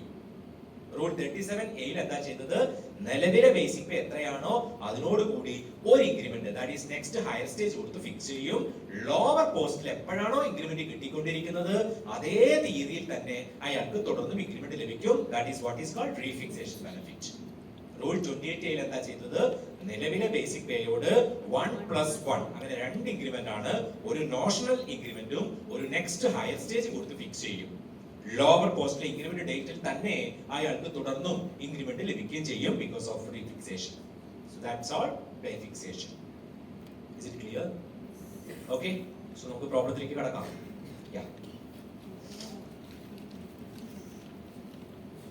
സോ ഫസ്റ്റ് ക്വസ്റ്റ്യൻ, ഞാൻ ഓരോ ക്വസ്റ്റ്യന്റെ മുകളിൽ ഓരോന്നിന്റെയും സ്കെയിൽ ക്വസ്റ്റ്യൻ ലെങ്തി ആവാതിരിക്കാൻ വേണ്ടി മാസ്റ്റർ സ്കെയിലിൽ മുകളിൽ തന്നിട്ടുണ്ട്. എന്ന് പറഞ്ഞാൽ ഇൻക്രിമെന്റ് റേറ്റ് ഏതാണെന്ന് അറിയാൻ വേണ്ടിയിട്ടാണ്. സോ ഫസ്റ്റ് ക്വസ്റ്റ്യൻ നോക്കുക. An officer drawing a pay of rupees 110,300 in the scale of pay 95,600, 153,200 with effect from 1/7/2019 was promoted substantively to a cadre post in the scale of pay 107,800, 1,60,60,000 with effect from 1/1/2020. Fix his pay. So ഇതാണ് നമുക്കുള്ള data.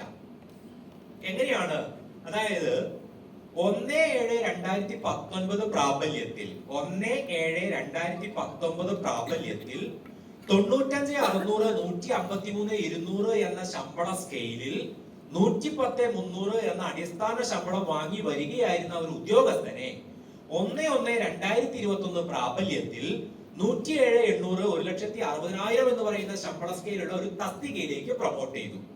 Promotion is substantive. അങ്ങനെയാണെങ്കിൽ പേ fix ചെയ്യണം. ഇതാണ് നമുക്ക് തന്നിരിക്കുന്നത്. നമ്മുടെ കയ്യിലുള്ള ഫയലിൽ നിന്നും നമ്മൾക്ക് എടുക്കാവുന്ന ഡാറ്റ ഇത്രയാണ്. സോ ഈ പേ നമ്മൾ ഫിക്സ് ചെയ്യണം. ആദ്യം നോക്കേണ്ടത് റൂളാണ്. ഏത് റൂളാണ് നമ്മൾ ഇവിടെ അപ്ലൈ ചെയ്യുന്നത്? ഏത് റൂളാണ്? 28. എങ്ങനെയാണ് നമ്മളത് പറഞ്ഞത്? Promotion substantive. അപ്പൊ ഒന്നുകിൽ 28 അല്ലെങ്കിൽ 28A. അതിൽ 28 എങ്ങനെ ഉറപ്പിക്കാൻ പറ്റും? എന്ത് നോക്കണം? സ്കെയിൽ നോക്കണം. ഏത് സ്കെയിൽ നോക്കണം? എത്രയാ? നിങ്ങളത് പറയും. 95,600 നിങ്ങൾ പറയും എന്നുള്ളതാണ് ഞാൻ അത്രയും ചോദിച്ചത്. അത് പറയണോ? അത് നോക്കരുത്. അതെന്താ? അത് അയാളുടെ നിലവിലെ സ്കെയിൽ അല്ലേ? അത് നമ്മൾ മൈൻഡ് ചെയ്യേണ്ട കാര്യമില്ല. ഏതിലേക്കാണോ പ്രൊമോഷൻ കിട്ടണത് ആ സ്കെയില് മാത്രമേ നോക്കേണ്ടതുള്ളൂ. നിലവിലെ സ്കെയിലോ നിലവിലെ ബേസിക്കോ അല്ല. പ്രൊമോട്ടഡ് പോസ്റ്റിന്റെ സ്കെയിലിന്റെ മിനിമം ഓരോ റൂളിലും നമ്മൾ അത് എടുത്തെടുത്ത് പറയുന്നുണ്ട്. പ്രൊമോട്ടഡ് പോസ്റ്റിന്റെ സ്കെയിലിന്റെ മിനിമം 95,600 മുകളിലാണോ 95,600 അതിന് താഴെയുമാണോ എന്നാണ് നോക്കേണ്ടത്. അത് നിങ്ങൾ തെറ്റിക്കാനാണ് ആദ്യത്തെ പ്രോബ്ലത്തിൽ തന്നെ ഇയാളുടെ സ്കെയില് 95,600 ഇട്ടത്. അത് നമ്മൾ നോക്കണ്ട. ഓക്കെ, അപ്പൊ ഏതാണ് സ്കെയില്? 107,800 1,60,000. അതിന്റെ മിനിമം എന്ന് പറഞ്ഞാൽ 107,800 95,600 മുകളിലാണ്. സോ രണ്ടും ഓക്കെ ആണ്. ഒന്ന് പ്രൊമോഷൻ സബ്സ്റ്റാൻറ്റീവ് ആണ്, രണ്ട് പ്രൊമോട്ടഡ് പോസ്റ്റിന്റെ സ്കെയിലിന്റെ മിനിമം 95,600 മുകളിലാണ്. സോ റൂൾ കൺഫേം ആയി കിട്ടിയിട്ടുണ്ട്. റൂൾ 28. റൂൾ 28. ഓക്കെ, ഇനി ആദ്യത്തെ സ്റ്റെപ്പ് എന്താ? നമ്മുടെ ഒരു 5 ഘട്ടം പറഞ്ഞില്ലേ അവിടെ. ഫസ്റ്റത്തെ സ്റ്റെപ്പ് എന്താ? Date of increment. നിലവിലെ ഡേറ്റ് ഓഫ് ഇൻക്രിമെന്റ് അല്ലേ? എത്രയാ? താഴെ എഴുതിയതല്ല, പ്രോബ്ലത്തിൽ നോക്കിയിട്ട് പറയോ. അതിന് വേണ്ടിയിട്ടാണ് 1/7/19 പ്രാബല്യത്തിൽ 110,300 എന്ന് പറഞ്ഞിരിക്കുന്നത്. എന്ന് പറഞ്ഞാൽ അയാളുടെ ഇൻക്രിമെന്റ് ഡേറ്റ് 7ാം മാസമാണ് എന്ന് പറയാൻ വേണ്ടിയിട്ടാണ് ആ ഡേറ്റ് എടുത്ത് പറഞ്ഞിരിക്കുന്നത്. സോ ഫസ്റ്റ് പോയിന്റ് കിട്ടി. Date of increment is 1/7/19. രണ്ടാമത്തെ പോയിന്റ് എന്താ? നമ്മൾ നേരത്തെ പറഞ്ഞ സ്റ്റെപ്പിൽ രണ്ടാമത്തെ സ്റ്റെപ്പ് എന്തായിരുന്നു? പേ as on date of increment അല്ലേ? അപ്പൊ 1/7/19 അയാളുടെ ബേസിക് പേ. രണ്ടാമത് നമ്മൾ അതാ നോക്കേണ്ടത്. സോ എത്രയാ? 110,300. പേ as on date of increment. Pay as on 1/7/19 എത്രയാ? 110,300 ആണ്. നെക്സ്റ്റ് അടുത്ത പോയിന്റ് എന്താ? മൂന്നാമത്തെ ഘട്ടം ഡേറ്റ് ഓഫ് പ്രൊമോഷൻ. ഏതാ ഡേറ്റ് ഓഫ് പ്രൊമോഷൻ? 1/1/2020. അടുത്ത ഘട്ടം എന്താ? പേ as on date of promotion. That is initial fixation. നമ്മൾ എഴുതിയില്ലേ? സോ അവിടെ നമ്മൾ ഫിക്സേഷൻ നടത്താൻ പോവാണ് അല്ലേ? സോ ഈ നടത്തുന്നതിനെയാണ് നമ്മൾ ഇനീഷ്യൽ ഫിക്സേഷൻ എന്ന് പറയുക. അത് കഴിഞ്ഞിട്ട് അയാളുടെ ലോവർ പോസ്റ്റ് ഇൻക്രിമെന്റ് ഡേറ്റിൽ തന്നെ ഇൻക്രിമെന്റ് കിട്ടുന്നുണ്ട് എന്നുണ്ടെങ്കിൽ അവിടെയാണ് നമ്മൾ റീഫിക്സേഷൻ എന്ന് പറയുക. So initial fixation and refixation. Okay, അങ്ങനെയാണ്. ശരി, അപ്പൊ അടുത്ത പോയിന്റ് അതാണ്. 1/1/2020 ഈ പറഞ്ഞ 110,300 എന്തായിട്ട് മാറും എന്നാണ് അറിയേണ്ടത്. എന്ത് ചെയ്യണം? ഒരു ഇൻക്രിമെന്റ് കൊടുക്കണം. എന്ത് ചെയ്യണം? ഒരു ഇൻക്രിമെന്റ്. യെസ്, ആഡ് ചെയ്യണം. അടുത്ത സ്റ്റേജിലേക്ക് എത്തണ്ടേ? 110,300ന്റെ അടുത്ത സ്റ്റേജ്, നെക്സ്റ്റ് ഹയർ സ്റ്റേജ്. അതല്ലേ നമ്മൾ കൊടുക്കുന്ന increment, next higher stage. So എത്രയാ? അതറിയാനാണ് മാസ്റ്റർ സ്കെയിൽ തന്നിരിക്കുന്നത്. മുകളിൽ നോക്കൂ, 23 തുടങ്ങി 1,66,800 അവസാനിക്കുന്ന മാസ്റ്റർ സ്കെയിലില് 110,300 ബാധകമായ ഇൻക്രിമെന്റ് റേറ്റ് ഏതാന്ന് നോക്കണം. എത്രയാ? 97,800 തൊട്ട് 115,300 വരെ കിട്ടുന്ന ഇൻക്രിമെന്റ് 2,500 ആണ്. അപ്പൊ 110,300ന്റെ കൂടെ എന്ത് ചെയ്യണം? 2,500 ആഡ് ചെയ്ത് കൊടുക്കണം. ആ 2,500നെ നമ്മൾ വിളിച്ച പേരാണ് next higher stage. So next higher stage add ചെയ്ത് കൊടുത്തു. സോ എന്തായിട്ട് മാറി? 112,800 ആയിട്ട് മാറി. 110,300 കിട്ടിക്കൊണ്ടിരുന്ന ആളുടെ ബേസിക് അടുത്ത മാസം മുതൽ പ്രൊമോഷൻ കിട്ടിയത് കൊണ്ട് അടുത്ത മാസം മുതൽ എത്രയായിട്ട് മാറും? 112,800 ആയിട്ട് മാറി. കഴിഞ്ഞോ? നമ്മുടെ പ്രൊസീജിയർ അവിടെ തീരുവാണോ? ഒരു കാര്യം കൂടി നോക്കാനുണ്ട് അല്ലേ? So the date of next increment. So last step അതാണ്, ഡേറ്റ് ഓഫ് നെക്സ്റ്റ് ഇൻക്രിമെന്റ്. എന്നാണ്? ഇത് റൂൾ 28 ആണ്.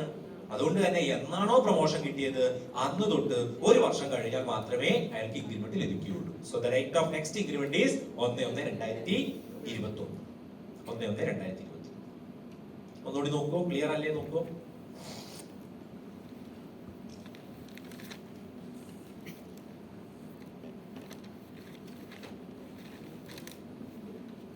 Okay, so date of increment കണ്ടു. ആ ദിവസത്തെ അതിന്റെ ബേസിക് എത്രയാണെന്ന് നമ്മൾ മനസ്സിലാക്കി. ഡേറ്റ് ഓഫ് പ്രൊമോഷൻ എന്നാന്നുള്ളത് കണ്ടു. ആ ഡേറ്റ് ഓഫ് പ്രൊമോഷനിൽ നിലവിലെ ബേസിക് പേയോട് ഒരു ഇൻക്രിമെന്റ് കൊടുത്ത് നെക്സ്റ്റ് ഹയർ സ്റ്റേജിൽ കൊണ്ടുപോയി ഫിക്സ് ചെയ്തു. സോ നെക്സ്റ്റ് ഹയർ സ്റ്റേജ് കൊടുത്തു, ഫിക്സ് ചെയ്തു. ലാസ്റ്റ് നമ്മൾ എന്ത് കണ്ടു? The date of next increment. The date of next increment. Okay. So the same problem. The promotion is officiating. Same problem. Only difference. The promotion is officiating. എന്ത് സംഭവിക്കും നോക്കിയിട്ട് പറയോ? Date മാത്രമല്ല മാറ്റും. എന്ത് സംഭവിക്കും? ആദ്യത്തെ സ്റ്റെപ്പ് ഡേറ്റ് ഓഫ് ഇൻക്രിമെന്റ്. നിലവിലുള്ള ഡേറ്റ് ഓഫ് ഇൻക്രിമെന്റ് മാറ്റം വല്ലതും ഉണ്ടോ? ഇല്ലല്ലോ. Pay as on date of increment മാറുന്നുണ്ടോ? ഇല്ല. 110,300 തന്നെയാണ്. ഡേറ്റ് ഓഫ് പ്രൊമോഷൻ മാറുന്നില്ല. 1/1/20. Pay as on date of promotion മാറ്റമുണ്ടോ? ഇല്ല. കാരണം അവിടെ രണ്ട് കേസിലും നെക്സ്റ്റ് ഹയർ സ്റ്റേജ് കൊടുത്തു എന്ന് മാത്രമേ ഉള്ളൂ. ഫിക്സേഷനിൽ വ്യത്യാസമൊന്നുമില്ല. അവിടെ നമ്മൾ ഒരു ഇൻക്രിമെന്റ് കൊടുത്തു, 112,800 ആക്കി മാറ്റി. വ്യത്യാസം വരുന്നത് എവിടെയാണ്? നെക്സ്റ്റ് ഇൻക്രിമെന്റ് അല്ലെ? നെക്സ്റ്റ് ഇൻക്രിമെന്റ് എന്ന് വരും? നെക്സ്റ്റ് ഇൻക്രിമെന്റ് എന്ന് വരും? 1/7/2020 വരും. That is what is called refixation benefit അല്ലെ. അവിടെ നമ്മൾ എന്ത് ചെയ്യുന്നുണ്ട്, ഒരു ഇനിഷ്യൽ ഫിക്സേഷൻ നടത്തുന്നു, ഒരു റീഫിക്സേഷൻ നടത്തുന്നു. സോ അത് നമ്മൾ സ്റ്റേറ്റ്മെന്റ് തയ്യാറാക്കുമ്പോൾ രണ്ടും രണ്ടായിട്ട് തന്നെയാണ് കാണിക്കുക. ഇനിഷ്യൽ ഫിക്സേഷൻ നടത്തിയിട്ട് അത് കാണിക്കും, റീഫിക്സേഷൻ സെപ്പറേറ്റ് കാണിക്കും. രണ്ടുകൂടി ക്ലബ് ചെയ്തിട്ട് മനസ്സിലാക്കാൻ എളുപ്പത്തിലാണ് ഇങ്ങനെ ചെയ്തിരിക്കുന്നത്. So date of increment, pay as on date of increment, date of promotion, pay as on date of promotion, next increment 1/7/20. That is because of refixation. അയാളുടെ ഇൻക്രിമെന്റ് ഡേറ്റ് പ്രൊട്ടക്ട് ചെയ്യും. So that is the only difference between rule 28 and rule 37A. Okay, so next ഇതൊന്ന് ചെയ്തു നോക്കാമോ? ഇത് നിങ്ങളൊന്ന് ചെയ്തിട്ട് പറയൂ.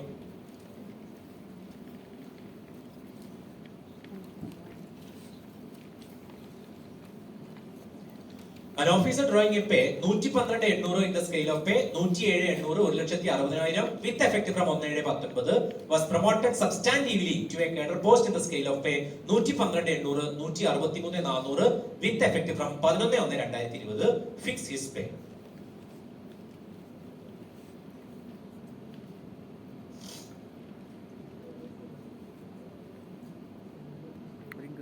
First rule identify ചെയ്യുക. 28. ഏതാണ് റൂള്? 28. ഏത് റൂളാണ് അപ്ലൈ ചെയ്യുന്നത്? 28. എങ്ങനെയാണ് പറയുന്നത്? പ്രൊമോഷൻ സബ്സ്റ്റാന്റീവ് ആണ്. പ്രൊമോട്ടഡ് പോസ്റ്റിന്റെ സ്കെയിലിന്റെ മിനിമം എത്രയാ? 96. എത്രയാ? 95 താഴെ. 112,800 95,600 മുകളിലാണ്. 95,600. അത് ഓരോ പേരവിഷനിലും ഈ ലിമിറ്റ് മാറും കേട്ടോ. ഇപ്പോഴത്തതാണ് ഈ 95,600. തൊട്ട് മുന്നത്തെ പേരവിഷനിൽ 68,700 ആയിരുന്നു. 95,600 ആയി. അടുത്ത പേരവിഷൻ വരുമ്പോൾ കറസ്പോണ്ടിങ് ആയിട്ടുള്ള അതിലോട്ട് മാറും. ഓക്കെ,